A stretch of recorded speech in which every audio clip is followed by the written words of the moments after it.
Let's get it poppin', ladies and gentlemen. Congratulations. You are here for another episode of Just a Guy on My Lunch Break.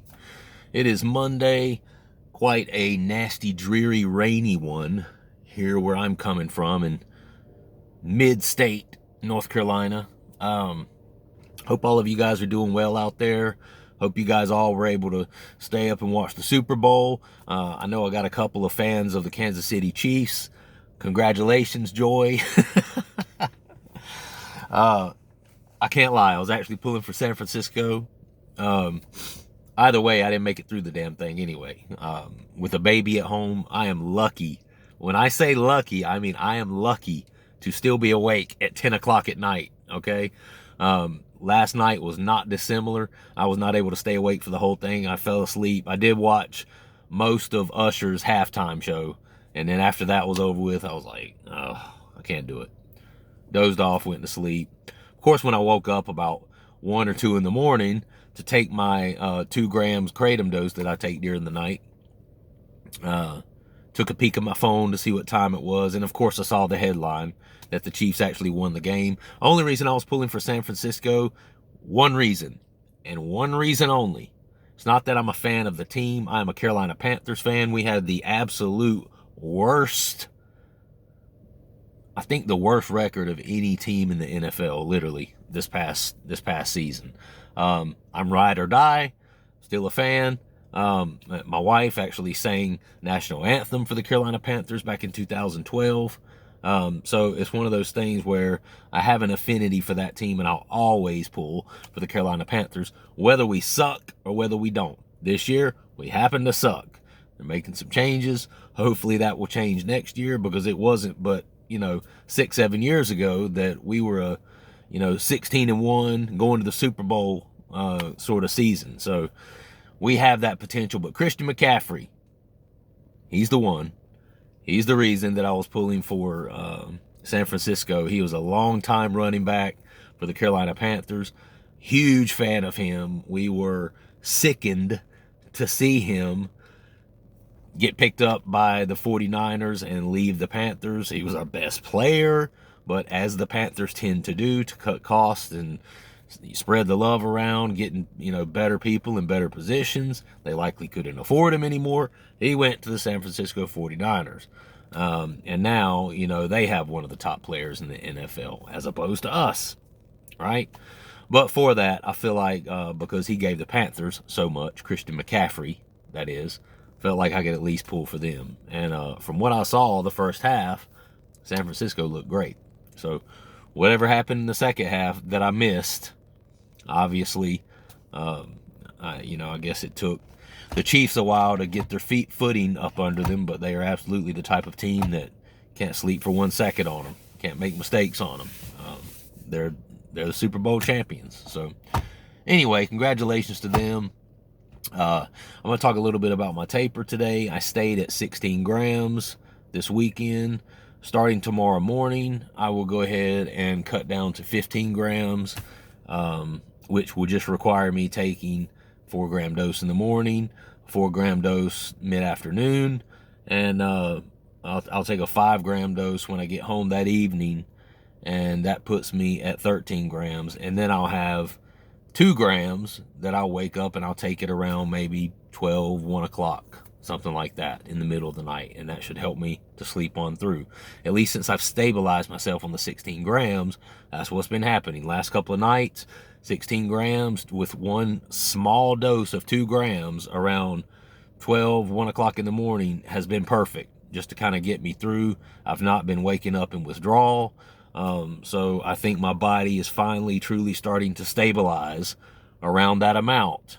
How did I do that? Well, I just don't allow myself any outs. I didn't allow myself any times, I'll just take more today, or I have a cheat day, or I'll go, today I'll take a couple of extra doses. I didn't allow myself that, because if you allow yourself that, then it's going to be a lot easier to put consecutive more doses together. And then what's going to happen is you're just going to end up using on a heavier basis again, and then your taper is going to be out the window. And your body is going to go from, okay, now I'm starting to get used to processing this lower amounts, and kind of stabilizing and, you know, being the resilient body that God gave me.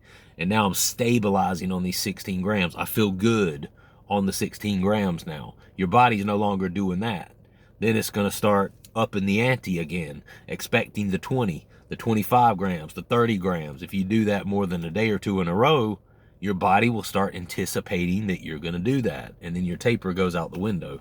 So really all I've done is just been disciplined about it. And for any of you out there that are looking to come off or taper off, getting off is the easy part. The harder part is staying off, right? This will make the second time, this will make the second time while I've been doing this channel that I've completely come off, right? After a period of, you know, more than several months of use. So getting off, that's not that hard. I've shown you how to do that several times on here, and I'm doing it again, and I'll, you know, continue to hike it down. I don't know how long I'll have it take, you know, and it's one of those things where this channel can be somewhat polarizing in the sense that, you know, I have on one hand people who are okay with Kratom. They're like, oh, it's your choice. You know, they understand that, you know, you're the one with the addictive behavior. You're the one that has to make the decision to stop altogether if you want to. But then you have those, you know, I like to call them like holy roller, former Kratom users, you know, and they're all about 100% abstinence, the NA, AA route. And, you know, those people will every once in a while find my channel and be like, oh, this guy's a clown if he believes his own BS. You know, you got to be this, you got to be that, you got to stop completely, you got to go get help professionally, you got to get a sponsor, you got to get this, you got to get that. And for long-term recovery, that may be the case. I've personally never submitted to the idea on here that I'm going to go into some sort of long-term recovery program, you know, and that's what makes the channel probably you know, a little bit controversial in the sense that my take on it is, what is your personal relationship with Kratom? You know, and we all have to get to that point. If it's going to happen, we all have to go through the downs, go through the ups, go through the downs, and then we all have to get to a point where, okay, because the negatives are starting to kind of outweigh the positives now. So now I need to look at this. Now I need to step back and objectively look at how I'm living my life with this Kratom, and I need to decide which way are the scales tipping. Which way are the scales tipping? We all know that when you first start using Kratom, you're in that honeymoon phase, right? It feels good. Everything feels good. You're not having any physical issues. You're not having any mental and emotional side effects. It's just all good. When I take this, I feel great. When I take this, I get more energy. When I take this, I can get more work done. When I take this, I feel like I can conquer the world.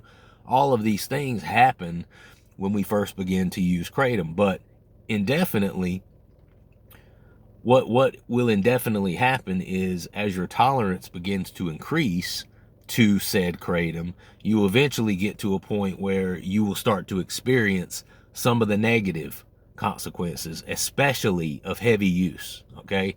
Because it advances to heavy use, it progresses to heavy use. And I think that's what a lot of people don't understand about Kratom, is that the building of the tolerance and the becoming physically dependent upon it, it is a progressive thing. You know, you don't hit the ground running with a tolerance on Monday morning and then you are just immediately, you know, redlining, like taking as much as you possibly can, you know. And people have talked about that on here, how at first he was taking a little bit. I was the same when I first started using Kratom, you know, over 4 years ago. You think I was taking 15, 16 grams per day? Certainly not 40 grams per day, 50 grams per day like I was doing just a couple of months ago.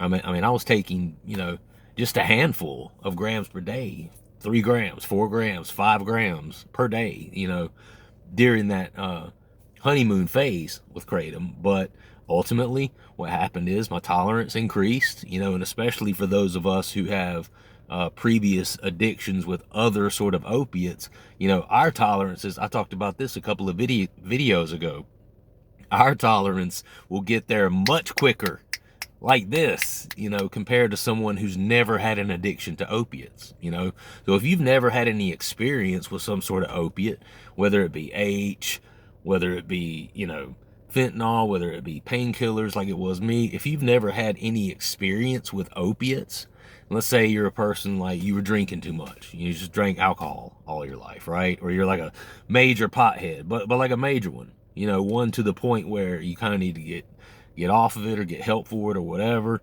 So you go on this plan to quit.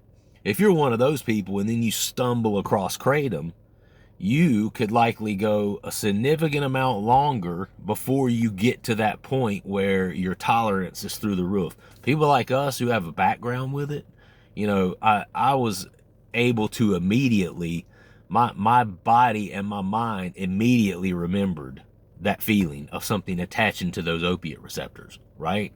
So even when I first started out, my body was like, bro, I can take it. You know we can take it. Give me more. Give me more. It's the buzz you want. It's the buzz I'll give you. Just, pack it in, brother. But because it is a lot about muscle memory. And we're talking about muscle memory. People think of muscle memory, they're like, oh, it's like riding a bike, these big, large motor movements of, you never forget how to shoot or dribble a basketball, yeah, it's like chewing gum and, talking at the same time. You're so good at doing both. They both come so naturally, you can just kind of do it without really thinking about it. No, there's that. And then there's also the fine motor movements.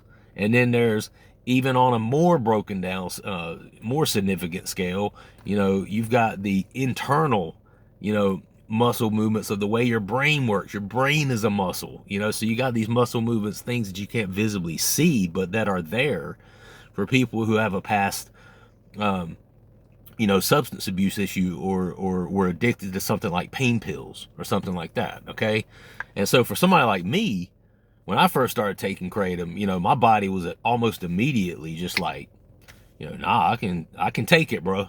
I can take it. It's kind of like a boxer gets in the ring, when the boxer gets in the ring, he's used to getting hit in the head.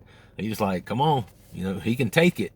You can bring it to him a lot harder, but you got somebody like one of these influencers or somebody jumps in and starts getting hit for the first time. Or if you're someone who has never boxed and you get into a ring and somebody hits you somewhere in the mask of you would be shocked. People sit on the couch and, watch stuff like, oh man, I would do this. If I was in there, I would do this. No, you wouldn't. No, you wouldn't. Not unless you had experience getting punched in the face like that, because it just comes naturally. When somebody hits you in here, somewhere in here, in the mask, whether it's your nose and they clip your nose wrong, or a thumb goes in your eye, or, they hit you in the lip too hard and your lip bust up against your teeth, or you get clocked in the chin and you kind of see stars for a second. It's completely different. And it's something that, as a human, you have to get used to being hit like that to be able to be like a professional fighter or a boxer or something like that. It's not dissimilar when you talk about, people who are, that their bodies are accustomed to, just attacking those opiate receptors relentlessly all the time. Here, more, always having those agonists, attached in the brain, and just, so you're getting this constant, dopamine hit. It's completely different for people who have done it before, and you'll tend to get there a lot faster. So, but yeah, so one of the things that I did this weekend that I think is really helping to stable out my dose and also to help me get through the night is I've been purposely stretching longer amounts of time in between my doses. Like, for example, I get up in the morning, I usually take my first dose right around 7:15, something like that. I do about the same on the weekends. Like I said, we have a 9-month-old infant at home with us. So, he gets up when he needs to get up. So obviously, we get up with him. And so my wife and I always get up at the same time. And that's usually by 7, even on a Saturday or Sunday. So I usually always take my first dose around the same time every day. And what I did this weekend was, instead of taking it at 11:30, 12 o'clock, kind of like I would do during the week, I started pushing it back further and further each day. By example, on Saturday, I probably didn't take my second dose till maybe 1:30, something like that. Then Sunday, I pushed it even further, and I didn't take my second dose until probably 2 o'clock in the afternoon. Well, if you count 7 a.m. to 2 o'clock, that's 7 hours, right, that I'm putting in between doses. And I find that the more often I'm doing that, the more often that I'm putting a good stretch in between the time that I take the Kratom, my body tends to get less withdrawn, right? When I start putting some hours. So by example, now, I'm waking up in the morning. Instead of waking up in withdrawal, I'm kind of starting to go ahead and sleep through the night. But I think what's helping with that is I don't take, my biggest dose in the evening. I'm not taking it until, sometimes 7 o'clock this weekend, 6:30, 7:30. I think one day I took it about 8 o'clock. And so what that's doing is, I took my midday dose at 2 o'clock. So that's a good 6-7 hours, before I'm taking the second dose. And basically your body is conformative, and your body will adapt to whatever you put it through, right? And it's a protection feature. It's a defense mechanism that is built inside of all of us, right? So your body will conform to that, and it will eventually, if you keep telling your body to shut up and you have some mental discipline and just make sure that you stay busy and that you're not taking those interdoses and that you're stretching it out, your body will eventually get to, okay, well, now I feel normal doing that, right? Feels fine. No withdrawals. My body keeps asking for it. I've told it to shut up so many times and just pushed it longer. Now I'm getting used to the 6-7 hours, without having Kratom, and my body's kind of starting to get used to it. Now, same thing. If I wanted to push that further, do a 9-hour or a 10-hour stretch without taking it, which I'll get to that. That's something I'm going to do soon.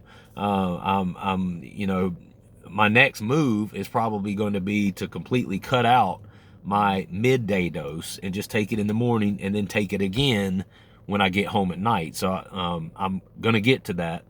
But what it does is when you get your body used to it, your body starts being able to go these longer stretches without feeling worse the wear. Okay, so if I try to push that to 8 hours, 9 hours, that's going to be hard at first. My body's going to be like, okay, all right, listen, man, we're doing the 6 and 7. Okay, now you're trying to push to 8 and 9. Not ready for this, bro. I don't know, man. You're stressing me out, bro. And your body will literally respond in that way. Okay, and it will start to show you stress signals. With the insomnia, the restless legs. That's your body going, come on, bro. Come on, bro. Come on, man. I thought we were boys, man. What are you doing to me, bro? And your body will start to respond in kind, and you will get extremely uncomfortable. You'll start having the cold sweats. Your bowels will be messed up. You'll start having the constant yawning and sneezing to it. You get the hay fever. You'll lay down at night and you'll have this discomfort in your chest, and you won't be able to stay still for more than a couple of seconds without having to reposition. And it's just, you're during the day, you're depressed. You barely got enough energy to stand up and put one foot in front of the other. You'll start, if you start pushing those minutes out or those hours out longer to 8 hours, 9 hours, then 10 hours, you'll get some of that. Right? Now, it won't be severe because you're not going to be doing a complete cold turkey. You'll still have a couple of doses in there, but what it does is it starts to get your body used to going those longer hours, so you can kind of train your body, to be more accepting of pushing that envelope and pushing those dose times back and back and back and back, And so that's kind of what I've been doing. That's been beneficial. And I think that's why I've had more success recently with being able to sleep through the night. Because, I talked about it you know, for the first couple of weeks I was doing this, I was having a fair amount of trouble, you know, with waking up a couple of times throughout the night, making sure I had, you know, dosed on something, whatever, because my body wasn't used to it yet. But it is starting to get to a point now where I'm being able to, you know, put more time into it as well. Yeah, I think that's about all I got today, guys. I'm gonna make it kind of a shorter video, pushing up towards 800 subscribers now. So that's a great thing. Well, I do want to finish with, so what I'm going to end up doing is I'll start cutting down my midday dose. Okay, so what I'm going to do is I'm going to take 4 grams in the morning. I'll do that tomorrow morning, and then I'm going to start cutting down my midday dose, which would have been around 11:30, 12 o'clock. I'm going to start cutting that down to 3 grams. Okay, so I'm going to keep my morning dose where it is for now, and I'm going to start cutting back on my mid-afternoon dose. Why is that? Well, I'm not much of a morning person, okay? And at least for me right now, since I'm doing the taper anyway, I would prefer to have that larger amount and that larger boost in the morning to kind of get me through the first leg of my journey, the first leg of my day, right? So I can have the coffee, and then I can have a good you know, energy burst to carry me through like the 8 to 11:30, 8 to 12 range. And then at that point, you know, I'll take a few grams, about 3 grams at lunch, and that'll do enough to just kind of keep me maintained for a little while. I won't get a lot out of it. You know, I'm not really feeling like a huge Kratom buzz or euphoria right now based on what I took just a few minutes ago, but it's one of those where it will maintain me for a little while, so I'm not going into like any withdrawals or anything like that. Okay, and so eventually, within, you know, however long it takes, I haven't done the math, a couple of weeks, I should get it down to where I'm taking 4 grams in the morning, and then I'm just completely skipping that dose that I take midday at lunch, and then I'll just start taking it in the evenings when I get home. Okay, and you know, at that point you'll be looking at 4 grams in the morning, 5 grams at night, and then I'll take a couple of grams overnight. So you'll be looking at like 11 grams, you know. So in a couple of weeks I'm prepared to, it might be more like 3, because this is a slow taper, and like I said, I haven't done the math, but in a few weeks I should be at a point where I'm only using in the morning, not using any all day while I'm at work, and then I'll take my evening dose when I get home at night. So you'll be looking at, you know, 11 hours, 12 hours in between my doses, you know, and that's what I want. And after I do that for a few days, I know my body will kind of start to adjust. It'll kind of start to adjust to the lower amounts, but that's also keeping the lion's share of what I'm taking.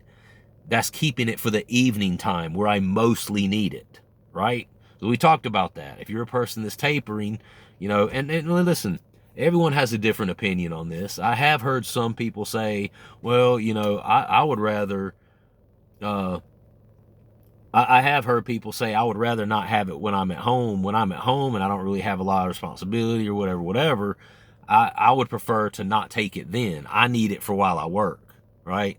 And I've heard people say that. For me, it's the opposite. Partly because I have a ton of responsibility at home. In fact, there are days where I would consider my at home having more responsibility than what I do at work, to be completely honest with you. I'm one of those guys. You know, having a little baby at home, that's a lot of responsibility. Got an older son. He has a job now, so I'm, you know, taking him back and forth to that. Plus his school, plus my work, plus my wife's work, plus my son's daycare, having to pick him, take him here, take him there, you know, and he, you know, my youngest is at that age where he needs that constant, you know, he's completely and utterly dependent upon other people for his total care, right? Including feeding, including bathing, you know, he does nothing for himself. So he has to, that little fucker needs to get a job. He needs to pay some freaking rent. Oh, come on, man. You're 9 months old, man. Get out there. uh, it's normal. It's normal. I'm not saying it's not anything bad. You know, I mean, I was, you know, I mean, I was a little mongrel, like lapping people up for all of their resources when I was 9 months old too. It just is what it is. That's the way we come into this world as humans. We're completely helpless as young babies, and my son is, no exception to that. But I have heard people say, well, I need it while I'm at work.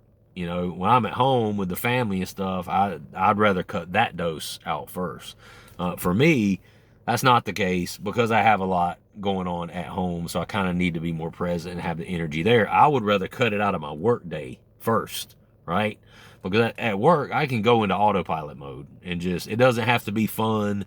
It doesn't have to be exhilarating to do it. I can still get the work done. And yes, I'm not going to have as much of a smile on my face. I probably won't do it with quite as much vigor as I would on the Kratom at first, at least. But I can still do it. I can still get it done. I can flip that autopilot switch. I know the job well enough to where I don't have to be operating on some higher plane to be able to get it done. I can get it done regardless, right? Whereas when I'm at home, I do have more responsibilities. I do want to be able to do that more with a smile on my face. And so I would rather cut out the daytime doses first. And then also you're keeping the lion's share for later in the evening so it doesn't affect the sleep aspect. The sleep, guys. Think about that. That's the worst thing about all of this. We've talked about this. The daytimes, the withdrawals you might experience, yeah, they suck. You feel sick. You don't have a lot of energy. You got diarrhea for a lot of people. You just have to go into autopilot mode and kind of force yourself to do things that you would normally do. That's true. But I would rather have that any day of the week. Any day of the week, then I would rather, take it all day and then go home at night and then be depressed at home and then lay in your bed that night going through withdrawals. No way. So for me, as this taper moves forward, and I did the same thing last time. Last time I quit, I did the same thing. I eventually got to where I wasn't taking anything throughout the day, and then I was taking one larger dose at night. And then once I was getting stabilized on that larger dose, I started cutting my evening dose down, right? Until eventually it dwindled down to nothing. That's the whole idea. But as you're going through something like this, try to make it easier on yourself. Try to set yourself up for success, to make it as easy as possible. Because let's face it, this shit is not easy. And anyone who has never come off of some sort of opiate cannot possibly have the sort of respect of how strong you have to be to get through something like this. And I think that's one thing that I'm very sensitive to because I've gone through it, and I'm telling you, that shit is not for the faint of heart, and I've always been kind of a speed star sort of person, and not as much in my older age. Testosterone level has shrunk a little bit, but I was the type of guy. I did bungee jumping. I was into jiu-jitsu. I've took kickboxing even as an older adult. I've done that. Been punched in the face. Been kicked in the gut hard enough to where I had to take a knee. I mean, I'm one of those guys that I enjoy that sort of competition and, seeing how you measure up against other people and stuff like that. I enjoy that sort of thing. But I would rather take a gut punch and have to take a knee for 30 seconds any day of the week than I would have to go through 2 weeks of cold turkey withdrawal. Absolutely. I would rather take a stiff 1-2 right down the pike, right in the freaking nose. And I've got a big ridge nose too. So when I get hit in the nose, it's like, shit does not feel good, brother. But I would rather take that or get mollywop kicked upside the head. And I've had that happen where it kind of busted my ear a little bit. Had that happen to me before. I would rather take little beatings like that any day than a sustained, not a feeling, but a sustained period of time where you're going through opiate withdrawal. Any day of the week. Any day of the week. I'm telling you, it's some hard shit. And so I give all of you credit, and that's why I'm so sensitive to people on here about it. I know the shit's hard. It's effing hard to go through it. So that's why I'm all about trying to teach people better ways to go about it, and to where it's not such an imposition and it's not quite so deplorable. There are ways out there to make it easier, right? Anyway, I gotta go. Love you guys. Hope you have a good rest of the day. Subscribe to the channel if you've not liked the video. Comment down below. I will see you next time. Peace.